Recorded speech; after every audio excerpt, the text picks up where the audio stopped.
बोली बोली बाबा हरिहर नाथ की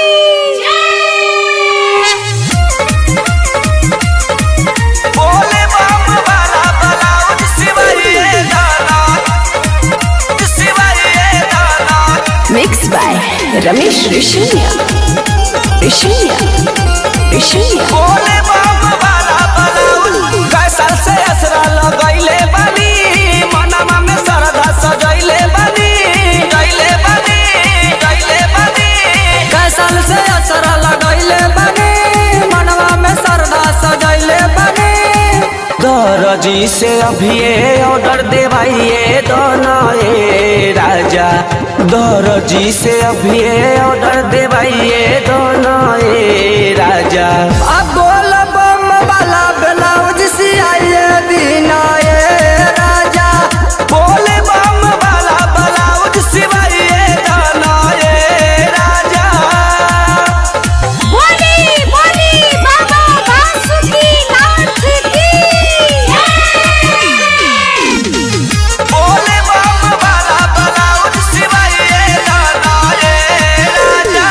साड़ी में तू सेट लगई हा गेरुआ कलर हो, पहला बेरी जाए कि बाबा के नगर हो। साड़ी में तू सेट लगई हो गेरुआ कलर हो, पहला बेर जाए के बाबा के नगर हो।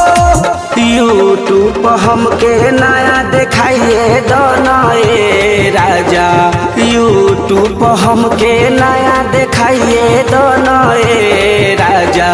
बोल बम वाला ब्लाउज सियाइए दोनों राजा।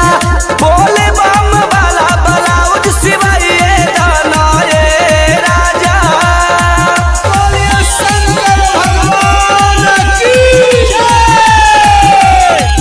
बोले बम वाला ब्लाउज सिवाइए दोनों राजा।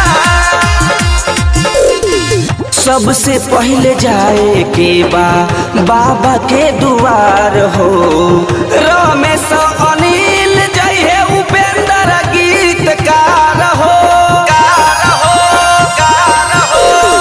सबसे पहले जाए के बाद भोला के दुआर हो, अनिल रमेश जय है उपेंद्र गीतकार हो। हंसलाल से गाड़ी बनवाइए लनए राजा, श्याम जी से गाड़ी बनवाइए लनए राजा। बोले बम वाला ब्लाउज सिवाइए दोनों राजा। बोल बम वाला ब्लाउज सियाइए दोनों राजा।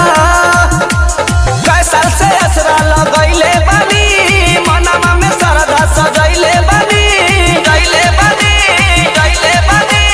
कैसा से असरा लगैले बानी मनवा में श्रद्धा सजैले बानी। दरजी से अभी ऑर्डर देवाइए दोनों राजा, दरजी से अभी ऑर्डर देवाइए दोनों राजा। अब बोल बम वाला ब्लाउज सियाइए दीना राजा। बोले बम वाला ब्लाउज सिवाइए दोनों राजा। Audio the Power Recording Studio, Sitamarhi.